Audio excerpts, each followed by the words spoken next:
My name is Greg Knight. I'm an IT consultant specializing in IT transformations. That includes outsourcing, mergers and acquisitions, IT improvements, and IT strategy. I've had a lot of success in these areas, and so I've now written a book on them. The book is called Bringing Order Out of Chaos in IT. I'd like to share one of the lessons of that book with you to do with how to deal with the blame culture. So what is the blame culture? Well, it's a culture where people spend a lot of time quite simply avoiding blame. Now, this is very inefficient for the organization, it costs a lot of money, and it results in very poor leadership. At the executive level, I've seen execs who will refuse to support any new initiatives on the grounds that if those initiatives should fail, then they can say, I never was supporting this, and so they've avoided the blame. I've seen development teams spend possibly even hundreds of development hours in a year just avoiding blame, not actually producing anything, not actually debugging, but just trying to prove that they really were not to blame for the crisis that just hit the client. The root cause of all of this, of course, is poor leadership at a senior level. Someone somewhere in the hierarchy is using intimidation to control the workforce. I've had one executive say to me, I scare the hell out of my people so that they will do what I want when I tell them to.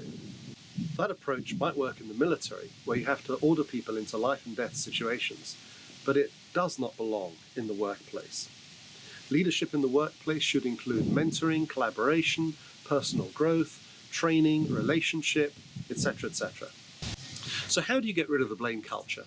Well, the first thing is that you have to be the point of blame for the whole team. So you as the leader have to stand up and say the blame stops with me. Now, by doing that, if you imagine that the hierarchy of blame is flowing down from the top of the organization, you become the dam. You receive all the blame that there is. Now, that might be uncomfortable, but the effect of that is that you can stop it from reaching your team. That's not to say that you shouldn't still use good measurements of accountability and so on with the team, but the time wasting that comes from all of that blame dodging has to be stopped. So to the people above, you say the blame stops here. To the people below, you have a different message. You say, I really don't care who is to blame for this problem. What I care is that we fix it for the client.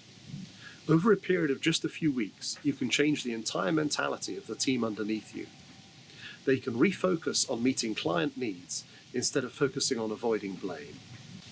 Of course, you may still encounter performance problems on the team, but the solution to that is accountability, training, mentoring, or possibly even reassigning such a person to tasks that are more suited to their skills.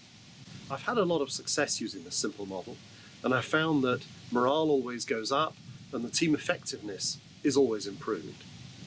As a result, of course, the number of failures or the number of problems being encountered reduces anyway. My name is Greg Knight. My book is called Bringing Order Out of Chaos in IT, and thank you for watching this video.